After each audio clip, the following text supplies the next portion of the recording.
Olá, vamos iniciar o programa Conexão Saúde da Universidade de Santo Amaro. O tema de hoje será hemorroidas e doenças proctológicas benignas. Convidei para esse bate-papo o professor Orlando Contrucci. O professor Orlando é médico, professor assistente e chefe da disciplina de cirurgia geral da Universidade de Santo Amaro, membro titular do Colégio Brasileiro de Cirurgiões. Professor Orlando, muito obrigado pela presença aqui no programa Conexão Saúde. Eu gostaria inicialmente de agradecer ao convite, Maurício, e parabenizá-lo juntamente com a sua equipe pelo serviço de utilidade que você tem prestado, levando informação de saúde aos telespectadores. Eu que agradeço mais uma vez a sua presença. O professor Orlando tem uma extrema importância na área que nós vamos discutir sobre doenças proctológicas. Eu sei que ele já operou centenas de pacientes com hemorroidas e o nosso tema de hoje começa: o que é doença hemorroidária, ou chamada doença hemorroidal, professor Orlando? Bem, o que eu gostaria de explicar antes é que hemorroidas e doença hemorroidária são duas coisas praticamente diferentes. Por que eu digo isso? Porque todo ser humano ele é portador de hemorroida. Como assim? A hemorroida, na realidade, Maurício, ela é decorrente da circulação que envolve o canal anal. O canal anal, para você entender, é a parte terminal do nosso intestino que compreende na sua parte superior a parte distal do reto e externamente o ânus. Isso daí compreende mais ou menos 4 centímetros de comprimento e é conhecido essa estrutura anatômica como canal anal. A circulação desse canal anal, ela é feita através de arteríolas e vênulas que se comunicam entre si, nesse emaranhado circular, em volta do canal anal, e vão constituir os chamados corpos cavernosos ou plexos hemorroidários do canal anal. Diga-se de passagem, vão formar o chamado coxim hemorroidário, que é muito importante na fisiologia anorretal. Desta forma, nós temos esses coxins que, em determinadas situações, que submetidos à pressão, eles começam a dilatar, ficar engurgitados, começam a descompensar e aí sim nós temos o início da doença hemorroidária. Ou seja, nada mais é que alguns fatores desencadeantes que, em determinadas situações, exercem uma pressão nesses plexos hemorroidários, ele começa a descompensar, ficar engurgitados, dilatados, e aí sim nós começamos a ter então o desenvolvimento dos chamados mamilos hemorroidários. Vamos falar um pouquinho sobre o ato de evacuar e sobre os cuidados. Então, por exemplo, ficar no ato da evacuação, ficar além do jornal por um tempo exagerado, isso tem uma correlação maior? Quer dizer, você aumentar o tempo da evacuação, o cuidado com a higiene pessoal, como que você orienta o seu paciente em cuidados de prevenção ao surgimento da hemorroida? Isso tem relação, sim, Maurício. Isso tem relação porque é aquilo que eu te falei. Hoje, o que ocorre é o seguinte: principalmente pela falta de tempo, principalmente nos grandes centros urbanos, ocorrem hábitos errôneos. Um dos hábitos que a gente mais observa é aquele indivíduo que, por falta de tempo, ele inibe, certo? Ou seja, o reflexo evacuatório. Com isso, ele retarda a sua evacuação. Com isso, aquelas fezes retidas na ampola retal, ela tende a ficar mais enduradas. E quando ele vai realizar o ato evacuatório, ele promove então o quê? O esforço evacuatório, causando também essa pressão.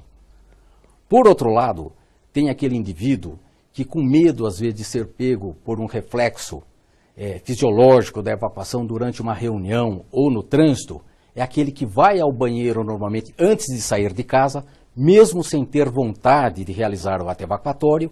É esse indivíduo que vai, às vezes senta no vaso sanitário por vários minutos, acompanhado de jornal, de revista, e isso com certeza agrava tudo isso que nós falamos anteriormente a nível desses plexos.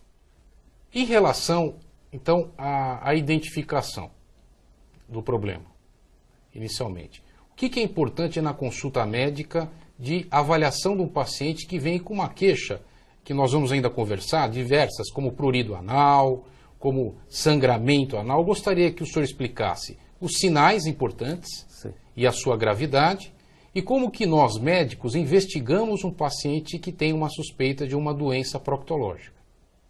Bem, Maurício, a doença hemorroidária, ela pode ser, às vezes, desde assintomática até trazendo alguns sintomas. Do ponto de vista sintomático, aquilo que nós nos deparamos mais no dia a dia é, às vezes, um desconforto anal, às vezes uma referência de que existe, parece que a sensação de uma evacuação incompleta, ou seja, o paciente parece que evacuou e ele fala, doutor, mas dá a impressão que ainda eu não evacuei tudo que eu deveria evacuar. Às vezes uma exsudação, aquela exudação, ou seja, aquela secreção, dependendo do grau hemorroidário, que ocorre em volta do ânus, trazendo sempre como queixo uma sujeira da sua roupa íntima. Quer dizer, mancha, né? Mancha, A roupa íntima. certo? O próprio prurido, certo? E principalmente o sangramento. E é o sangramento que leva normalmente o paciente a procurar o médico. Eu gostaria agora, nessa continuidade da nossa conversa, que você caracterizasse quando que você suspeita de câncer do canal anal. Na realidade, Maurício, o câncer do canal anal, ele começa normalmente com uma lesão fissuroide. E a fissura anal é a patologia artificial que mais causa dor. E qual a diferença da fissura anal? Na realidade, do ponto de vista sintomático, a fissura anal ela apresenta dor durante o ato evacuatório ou logo após o ato evacuatório. No início, o câncer de canal anal, ele também começa com uma lesão fissuroide, pode causar sangramento, mas normalmente essa fissura do câncer, normalmente ela é uma fissura atípica. A fissura benigna, ela normalmente, mais de 80%, ela é posterior. Então, fissuras normalmente neoplásicas, tumorais, elas são de localizações não só também posterior, mas normalmente são fissuras laterais que fogem daquilo que nós comumente estamos acostumados a examinar, e normalmente quando ela começa a dar dor, ela é uma dor persistente, ou seja, quando ela invade a musculatura esfincteriana, aquela inervação localizada no canal anal, ela produz muita dor.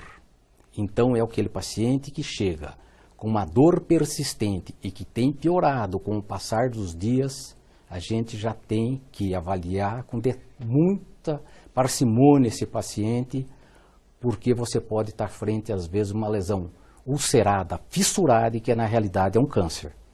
O que nos diferencia, às vezes, de uma lesão benigna, de uma maligna, é que normalmente o câncer de canal anal, ele tem os bordos mais elevados, irregulares, ele é extremamente doloroso, sangrante ao toque. Você está entendendo? Então, é isso que nos leva, às vezes, ao exame, né, macroscópico, de você olhar a lesão e pela própria queixa do paciente a pensar que aquilo seja um câncer de canal anal e não uma fissura anal benigna. Eu gostaria que você desse um panorama do tratamento, tanto do ponto de vista de orientações alimentares, sobre se existe algum tratamento com medicamentos que funciona, e dos diversos tipos de cirurgia e aquela que você tem mais experiência e que você tem o sucesso atualmente. Bem, o tratamento da doença hemorroidária, ela vê desde o tratamento clínico até o tratamento cirúrgico convencional, né? Do ponto de vista de orientação dietética, nos pacientes que são obstipados, a gente costuma orientar uma dieta rica em fibras, né? E fibras que possam ofertar grandes quantidades de resíduos, ou seja, que você faça que esse paciente faça uma ingestão de pelo menos de 20 a 25% de gramas de fibras dia. E nós temos algumas medicações de mercado, e talvez hoje uma das mais usadas é uma planta egípcia, semelhante ao trigo, que é chamada plântago. Plântago ovata. Certo? Existe em forma pronta. Ela em forma pronta, certo, comercial, para que você faça uso dessa fibra. Para ajudar no bolo fecal. Né? Porque você, ingerindo essa fibra, você tem o quê?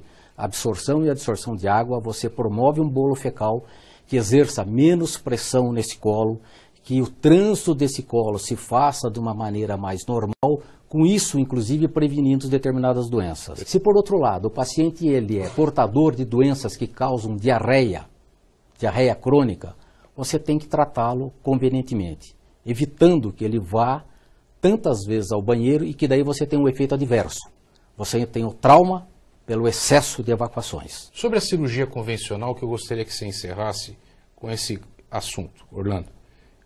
Você indica, então, num grau mais avançado. Num grau mais avançado. Qual é a técnica que você utiliza e qual é a grande consequência no pós-operatório dessa cirurgia? Bem, a técnica que eu mais utilizo, que eu acredito que a maioria dos cirurgiões coloproctológicos ainda utiliza, é uma técnica datada de 1937, clássica de Milligan e Morgan, que é uma técnica que nós realizamos onde nós ressecamos esse mamilo hemorroidário e fazemos apenas uma ligadura interna. Ou seja, aquela área ressecada, você deixa ela aberta e promove a cicatrização por segunda intenção. Certo? Essa é a minha preferência. Perfeito. Você tem outras técnicas fechada, semifechada. Qual é o cuidado que o cirurgião tem que ter na hora dessa cirurgia? Primeiro, cuidado com os esfíncteres, com a musculatura perianal, certo? E esfincteriana. Porque grandes ressecções podem levar o paciente à incontinência fecal. Por outro lado, cuidado. Por outro lado, o estreitamento. Por outro lado, a ressecção das pontes cutâneo-mucosas, que na cicatrização pode levar a um quadro dramático, que é a estenose. Estenose do de canal anal. Borda e canal anal. Que é uma complicação. Com uma complicação. A outra complicação, às vezes, que você tem por essa técnica aberta, talvez uma complicação benigna, e que você resolve, na maioria das vezes, com tratamento clínico, é a chamada fissura anal residual. Ou seja, não houve aquela cicatrização onde aquelas duas partes ressecadas não se uniram adequadamente e fica um pequeno defeito de cicatrização. Esse pequeno defeito fica como se fosse uma fissura no local que nós denominamos de fissura residual, que você contorna de uma maneira com tratamento clínico tranquilamente. Raramente você tem que tratar uma fissura residual com cirurgia. Professor Orlando, mais uma vez, muito obrigado pela presença aqui no programa Conexão Saúde.